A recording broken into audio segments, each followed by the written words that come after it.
e trazia agora o refrigério físico, corpóreo, sobre aquele que estava na sua sombra.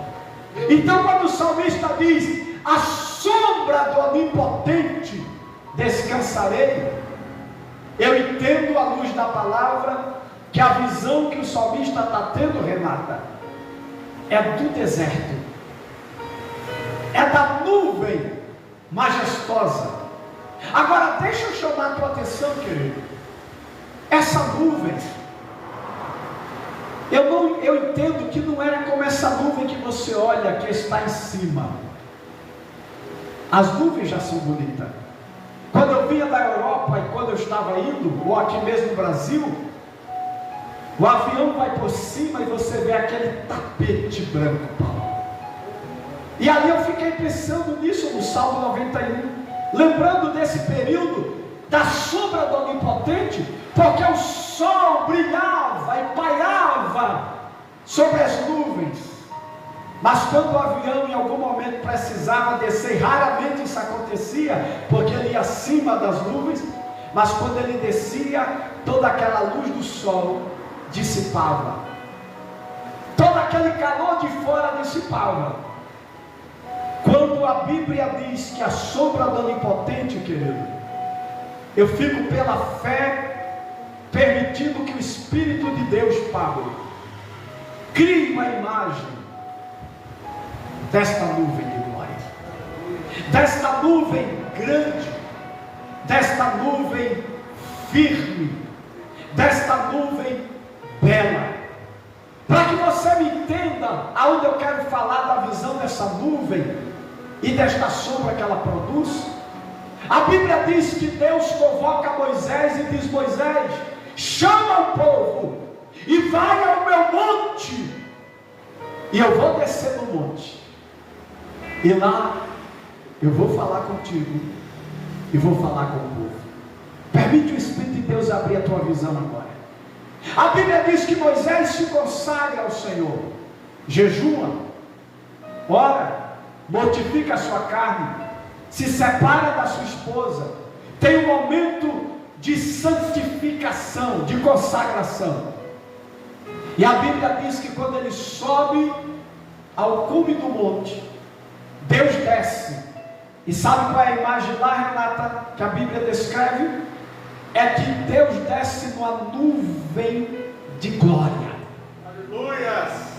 E de dentro dessa nuvem, missionária Abigail, saia raios, relâmpagos e trovões. Era uma visão tão tremenda, era uma visão tão profunda, que a Bíblia diz que os hebreus que estavam embaixo tremeram, estremeceram. Na minha visão espiritual, diante desta gloriosa visão que eu já contei aqui, que algumas vezes eu tive a alegria, a honra e o privilégio de ter quando Deus revelou-se a mim, porque eu sei o que eu senti naquela hora, naquele momento. Eu imagino como o corpo físico, como os joelhos deles tremiam, porque a Bíblia diz que eles tiveram pavor, Renata, e se esconderam e saíram de perto do monte do Senhor.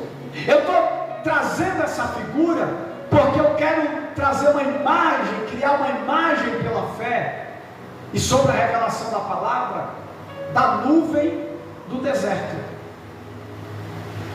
Tente imaginar quando chegava a noite, a coluna de fogo, Pablo, aparecia no mesmo lugar que estava a nuvem.